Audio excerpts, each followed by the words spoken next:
What is up, everybody? Gui Costin, founder, CEO of Dakota, and I wanted to talk to you about a new Rainmaker podcast, and it's going to be interviewing heads of sales, heads of distribution, asking them all sorts of questions around how they run their sales organization, really digging into their sales processes, how they've set it up, philosophically, how they've literally built the business. So you can hear, as a salesperson, our audience can hear how the best people in the business are running their sales organization. So if you have an interest in being interviewed, or if you want to recommend someone at your company to be on the show, simply email me at guy@dakotalive.com. And if you just want to register on our website where you can sign up to get alerts when we release the newest episodes, simply go to dakota.com and we'll send you emails every time we release a new interview.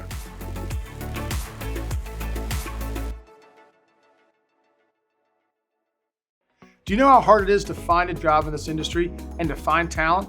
It's not easy because places like LinkedIn and Indeed, they're just too general. No one's ever had an industry vertical job board like we have for the investment management industry. Across all job titles, that is Dakota Talent.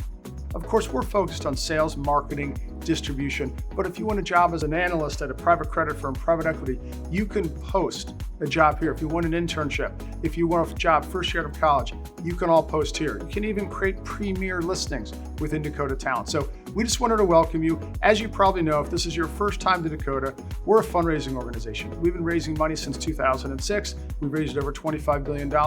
We know the industry. We've also created an industry-leading database of over 1,000 firms and 4,000 fundraisers that use our data to do cold outreach. So we've created this really wonderful community, and we're bringing the community together to be matchmakers, to bring job seekers, opportunities, as well as employers who want talent. So please use the job board. It's really fantastic. It's easy to use. It's very easy to post a job, post a premier listing, and also to create a profile for yourself and post a resume. So have fun, enjoy Dakota Talent.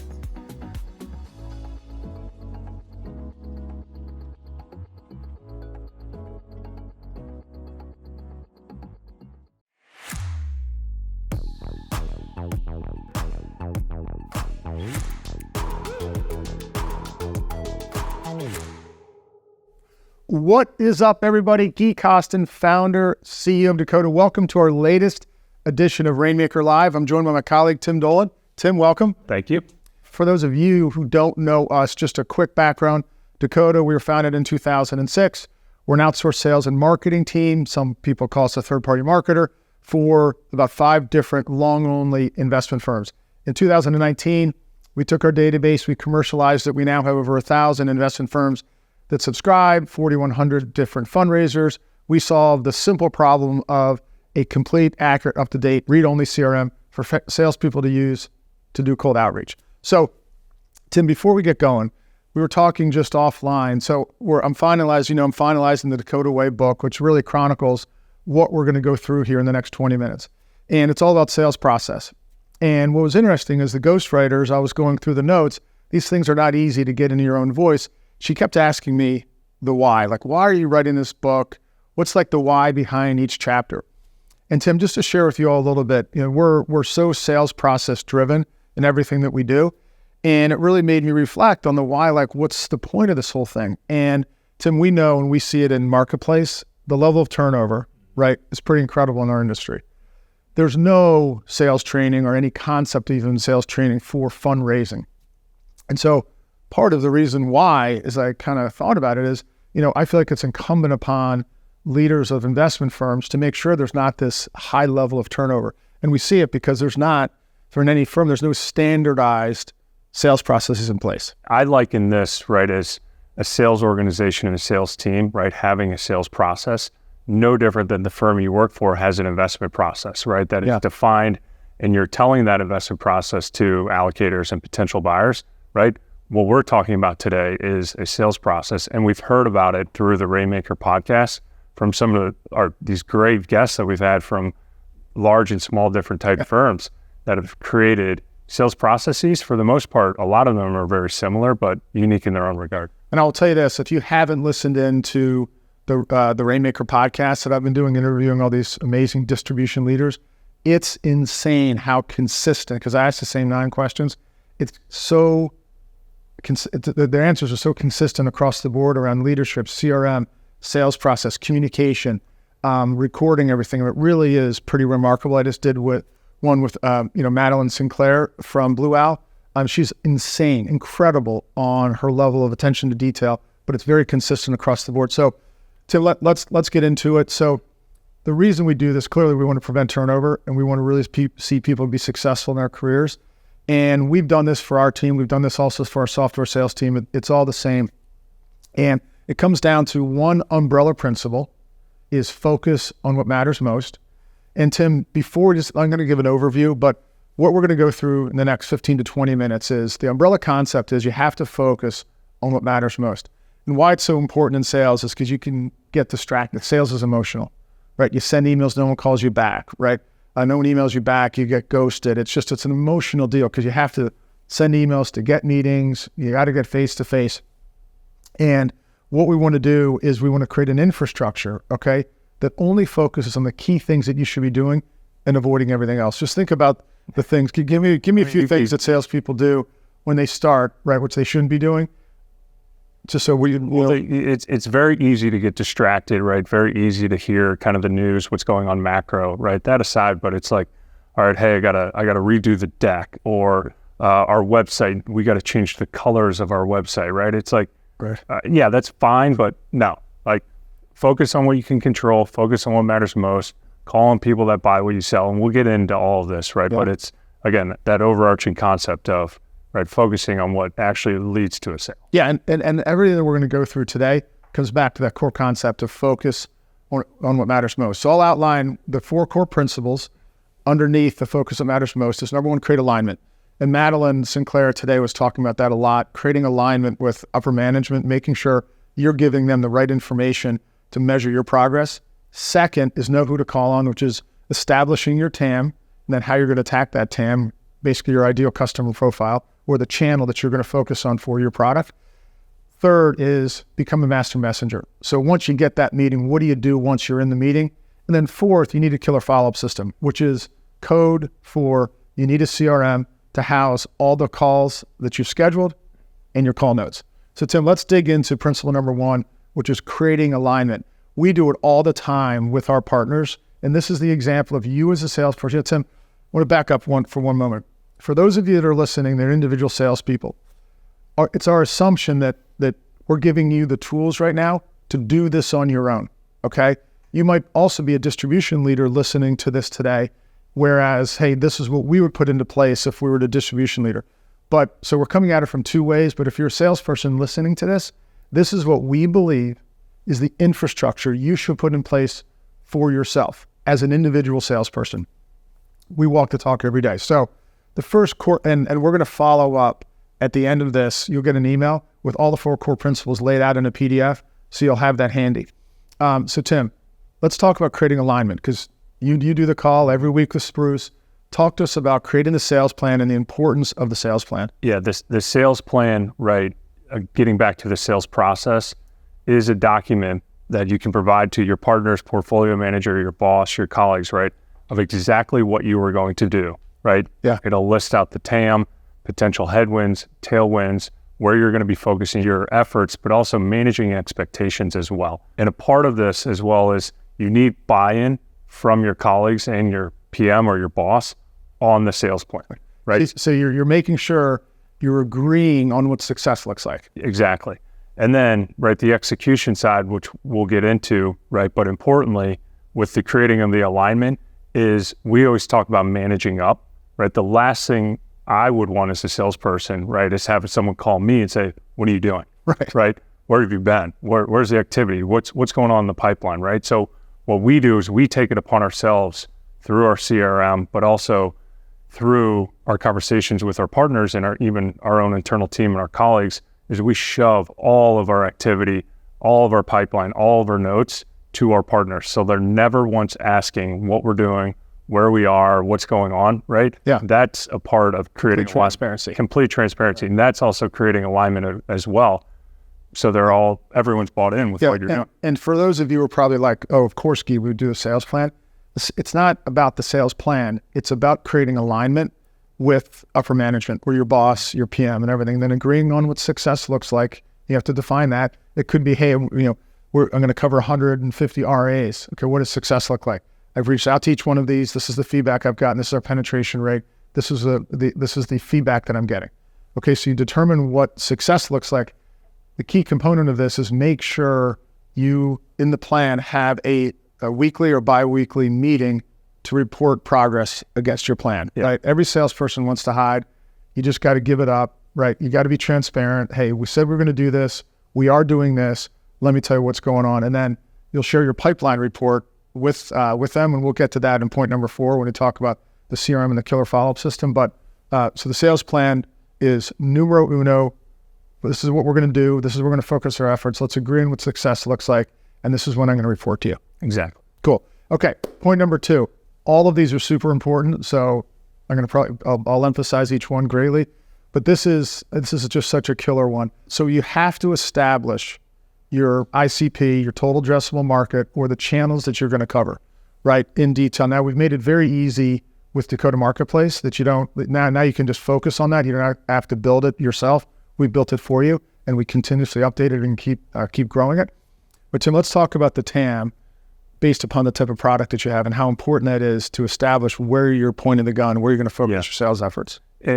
I always think about this, right, with a portfolio manager, right? They know someone that should be buying the strategy or whatever we call them, right? But it's important. It's like, that's a very good idea, but they can't allocate to our strategy, right? Yeah. We're a certain product structure or we're not available on a certain platform, right? So what creating the TAM does is specifically defines, right, as we like to say, we sell apples to apple buyers. We're not in the convincing game. We're not going to try and convince an orange buyer to buy an apple, right? Call on the apple buyers that actually use mutual funds if you have a mutual fund, right? The RA channel is mutual fund and separate account. If you're distributing that product, that's your TAM. And then divvying it up by certain metro areas, right? And then attacking it, which we'll get into. But a lot of sales folks, and I've been guilty of it over time, you can get distracted because it feels good from an activity standpoint. But at the end of the day, there's no there. Right? You really got to focus your efforts. There's always your primary channels that you're going to focus on. That's what the TAM is about. So you're focusing your efforts where you have the best opportunity to win. That's the key takeaway. So for instance, if you're defining it for Edgewood Management, who we worked with for a long time, they have a mutual fund and a separate account. It's going to be RAs, bank and broker-dealer platforms. That's the primary TAM. That's where you're going to have the highest probability of winning business. Yeah. Now, we're not going to say that you shouldn't call on foundations and endowments. Maybe, obviously we call on the consultants. We're on select lists of a variety of consultants, but the primary, right, where you're going to win initially, right, you just have to make sure that's where you're going first. And then over the course of time, you can spread out a little bit, but you got to make sure those buyers are covered fully. And then, so Tim, let's talk about execution of the TAM, because we follow something we call it city scheduling. You have to have 5 cities that you're scheduling for any given time. You circle 9, 11, 1, 3, and 4:30. It's why our database is set up the way it is. You go into metro areas. Tim, talk about the importance of city scheduling and why, when you talk about coming into the office each day, why it's so important for a salesperson to have that focus. It's what you're getting to is the salesperson to have purpose, right? When you wake up, you get to your desk, right? What is my purpose that day? I need to fill out Chicago on May 15th, and I've got my time slots. But also the city scheduling is an organizational tool as well, right? If there's 89 RAs in Chicago that I need to cover, right? That's manageable in a 1-day period, right? Much more. The outreach, much more than looking at the TAM and Marketplace, which is close to 3,000 RAs. That can be overwhelming, right? So just truncating it down. All right, I'm going to focus on Chicago today. And I think importantly, we've touched on this a lot on the Emerging Manager Growth Show, the city scheduling is less about actually the travel, right? It's an account coverage model. Yeah. Right. So whether or not reason to reach out to people, that's why it's so important. So one of my buddies who works for a big local asset manager in Philadelphia, he did something really funny to me. He goes, yeah, you know what, Gui, it's amazing. I ran in, I found this $500 million RIA that does natural resource investing in Boston. And I looked at him and he goes, I was going up there to visit my son at Boston College. Like, Sam, we've literally created an entire business over 18 years doing exactly that. Hey, I'm going to be in Boston. Can you meet at 9, right? And he ended up getting an allocation, right? Because I said, but Sam, that's what we do every single day. very pedestrian, but that's what we do every single day. So city scheduling. Exactly. Yeah. Crucial. Now, one thing we want to touch on is in order to city schedule, you have to send an email meeting request. We're going to run through this. It's in the document. So Tim, how important is it to have the meeting request in the subject line, date and time, and then you need 1 to 2 sentences that are very compelling, no more. Please get out of the paragraph habit of writing multiple paragraphs, and then be very specific in the call to action. Can you meet April 10th at 3 p.m.? Crucial. I think that we do need to stress the call to action. We've seen a lot of emails be sent to us where it's like, would love to connect the week of April 24th, right? Like, no, can you meet at 9 a.m. on April 23rd? Yeah, and work on the 1 to 2 sentences, make it very compelling. So I always say to everyone, for an allocator to basically, want to agree to a meeting, if you're traveling with a portfolio manager, that's going to be a huge help. You're going to include your AUM. You're going to include all the salient facts in the shortest number of words possible. So someone looks at it and they say, hey, you know what? Wow, that checks every box that I want, and I'm actually interested in meeting with you, whether it's long on the equities, private credit, munis, you name it, private equity, whatever it might be. But be very specific and try to keep it as tight as you possibly can while including all the salient facts. Avoid delving deep into the strategy. Describe the strategy very briefly. They're not going to care because they're going to take the meeting and learn from you in the meeting. So the email is a critical component. All this detail will be in the PDF that we send after the call. Again, I think every one of these are my favorite. So now you get in the meeting. Now you've got the meeting. And we always talk about, Tim, when you open up the meeting, think of what we're going to go through right now. As the famous coach, Steve Covey, used to say, it's a jar. You put in your rocks, you put in your pebbles, and then the sand. You and your individual stuff that you can do are the sand. We're going to give you the rocks and the pebbles, okay, to fill up the jar. You can then do the sand. So the rocks and the pebbles are this. You got to open up the meeting once you get into it, and it's go time, right after you have the niceties and you go back and they say all the stuff. Talk about the 15 to 20 things that you want to communicate, Tim, to kick off a meeting. It's really narrowing the conversation, right? And centering the conversation so the allocator within the first 30 to 90 seconds knows exactly what they're going to be talking about. Yes. Right? So covering the firm, assets, asset class, history, team size, track record, right? Products, product structure. Everything that can be covered in less than a minute. So then the analyst that you're talking to is like, boom, all right, we were talking about concentrated large cap growth. Right. You're not rushing into it. You don't rush to this, but the point is you don't want to waste that hour of time having them ask fundamental questions that you could have addressed up front so they know what they should be listening for. And we have examples of the 15 to 20 questions. You basically want to hit all the salient facts. So as they're listening, it's like, all right, this is a team that's worked together for 25 years. They have a 25-year plus track record. They have $35 billion under management. They have $20 billion in their mutual fund. It's 22 stocks, high quality, large cap growth. They have a mutual fund. They have a separate account. There's been no turnover on the team. Okay, now it's like investors across. Okay, now I know what I should be listening for. And Tim, the middle part, I'd like to say it's easy, but as we know, PMs can go on, right? And sometimes salespeople can too, or it turns into a monologue. Talk about that, Tim, that you really want to get into a Q&A. You definitely want to get into Q&A as quick as possible. I would also say, right, on the car ride over to the meeting or the Uber ride over to the meeting, be real with the PM and say, look, you have extreme passion for what you do, right? And the stocks that you have in the portfolio or bonds or whatever. If I feel at any point in time you're going on too long, you need to have like a trigger between the two of you, right? Like as cheesy as it sounds, but because they can go for 45 minutes without uninterrupted. Yeah, because the key thing for any PM or even yourself is to answer the question that you're asked. For everybody listening, this has happened to you, I guarantee it many, many times. You're probably going to laugh at this, where the PM is asked a question and they answer a different question. And the person's looking at them, and you have to kind of grab them by the arm and say, you know what, I think what Tim was really trying to get at is this question. Yeah. So answer the question you're asked. And the greatest advice I ever was given in terms of these meetings is short answer first, so it elicits a conversation. If you don't cover everything, like, well, can you expound upon that? Now you're going back and forth. I think also on this in the middle part of the meeting, and our job as the fundraiser, right, is understanding how our strategy relates to what they currently have. Yeah. Right? Not selling against, but also as a potential complement as well. Knowing your competition, right? That seems very elementary, but that can really bring you to the next level in the meetings. But then also have an understanding of the person that you are talking to. If it's an RIA, they have newsletters on their websites that you can read in ahead of time, and you can position your product according to what they said in their newsletter. So a lot of things that you can massage in the middle of the conversation to really, again, narrow it for a potential allocation. It goes without saying is that, because if you do certain meetings, people will say, what college did I go to? Because they want to test you. Make sure you cover the website and you cover the bio of the person you're meeting with. And at the same time, as a true professional marketer in those meetings, if you are with a PM, you can basically read the room and you can kind of see what the person's asking for or what knowledge they want or maybe what concerns they might have. And so it's our job as marketers is really to help address those issues, especially if you're with a portfolio manager. Now, Tim, I get asked a lot after these calls, hey, what's your process for follow-up after the meeting? And what's my classic line, Tim? It happens in the meeting. Follow-up happens in the meeting. Now, the good news is, okay, everyone's in the same boat here because 99% of people don't ask these two questions. And so we had to ban the word great meeting. Hey, how was the meeting?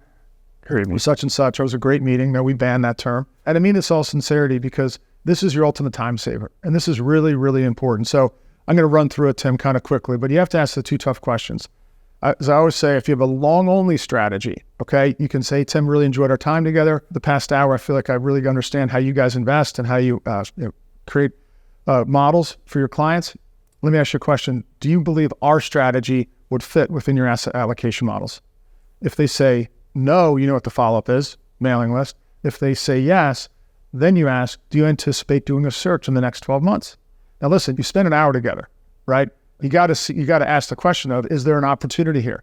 And so you say, are you going to be doing a search? If they say no, you know what the follow-up is, put them on the mailing list. If they say yes, now you know, hey, what are the next steps that we need to do to have you get more familiar with the investment strategy? Is it another team member? Do we have to fill out an RFP? What are the next steps? If it's a private fund, you can ask the same first question. Then you're going to say, hey, we have a final close on 9/30/24. Do you think you can make that close?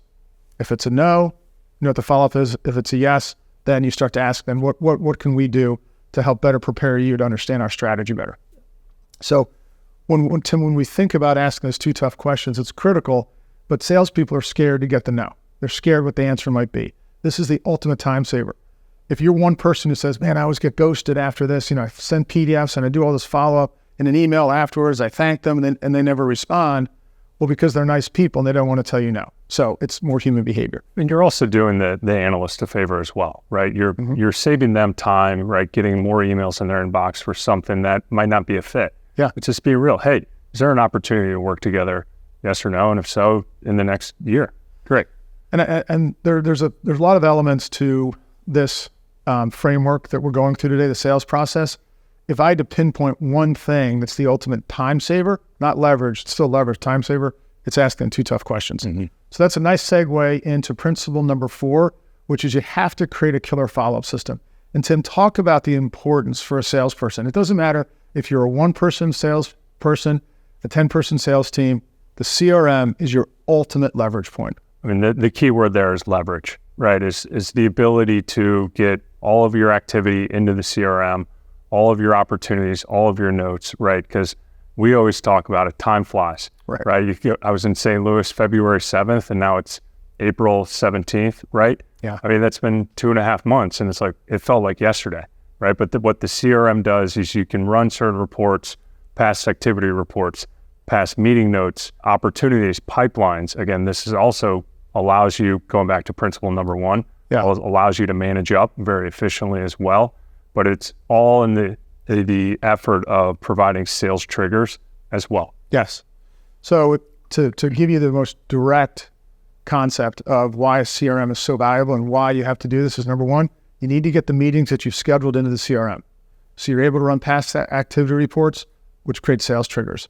If you're good at your job and you're setting up a lot of meetings over the course of 6 months to a year, you're going to truly have 10s, 50s, 75, hundreds of meetings. Our brains can't control that. Putting in a spreadsheet or a yellow pad is not a good idea because you want to be able to have rapid retrieval, one-click retrieval to see all that so you can say, oh my gosh, I need to do a little more work with this. I haven't talked to that person. Oh yeah, it's been 6 months since I've seen them. It's going to trigger all these sales actions. Now, as Tim was just saying, The second key component of this is you got to get your meeting notes in, because you got to know what was said, what their interest level is, everything. I know that can be painstaking. There are a ton of tools out there that can help you, from transcription, just talking into a phone, everything. But the notes, as much as a drag as it is, I get it, but it really is going to end up being your best friend. And the faster you can get it in there, obviously the better, because when you're looking back, you can see exactly what they've asked for. So the third thing, which is critical, is opportunity pipeline reports. So in Salesforce, for instance, every CRM, you create the opportunity with all the proper columns. And what we recommend, this is really important, to talk about the 2 text boxes that you really have to customize. It's easy to do, to put in there and have that on the opportunity pipeline report. It's really the notes or the status, and then the next steps. Right. Current status, right? Where do we stand? What's the next step? Because when you sit down and you go through it for yourself, what's my current status?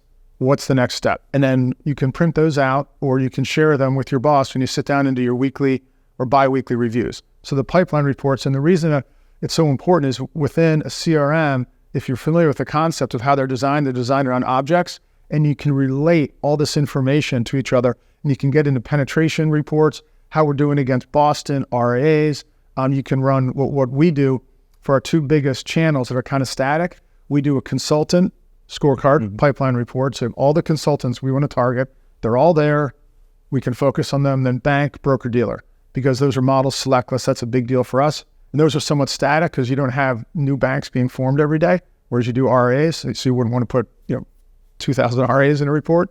But if you're going to have 60 or 70 or 80 in a pipeline based on the sales cycle, you can then go through and it'll constantly remind you, oh gosh, I have to follow up with this person, because you're going to have their name, phone number, email address there with current status and next step. So the CRM, everybody I've interviewed on Rainmaker podcast has basically said the CRM is my central nervous system of the business. If it's not in the CRM, it doesn't exist. So for those of you that might be on the fence, and by the way, not one CRM is that expensive. Somebody said, oh, I can't do Salesforce for just 2 people. We can't afford $1 million. My goodness, it's not even close. I think it's at the top level, it's $300 a month. We also do here, it's tough to get a sales team to adopt a CRM. Right. Very simple solution there. Right. Pay out of the CRM. If it's commissions out of the CRM. If it's not in the CRM, you don't get. And then have your weekly meetings with your sales team, reviewing the pipeline reports, sharing on Zoom with everybody. It'll make sure that all gets updated. Importantly, as we conclude, everything we're going through is in the best interest of an individual salesperson. What we have just gone through, from focus what matters most. Number 1, create the sales plan to create alignment. Number 2, know who to call on, create your TAM and execute against your TAM. 3, become a master messenger. Open the meeting, as we've said, 15 to 20 questions, Q&A, close out with the 2 tough questions. And then lastly, using a CRM to create a killer follow-up system so you can get maximum leverage. This is a framework that we believe every salesperson should put into place and follow. And like I said, it's the rocks and it's the pebbles. Then you're going to put in the sand, which is everybody's going to have a little bit of their own little nuance, right? But the core components are what we just went through. As I said, we will have it for you in a PDF as soon as this call concludes. Tim? Thank you. Okay.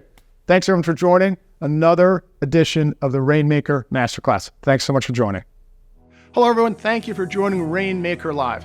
Hopefully you enjoyed the content. As you know, we have a whole program that's dedicated to training both salespeople and sales leaders, okay? How to lead teams and how to follow the principles that we have followed to raise over $25 billion.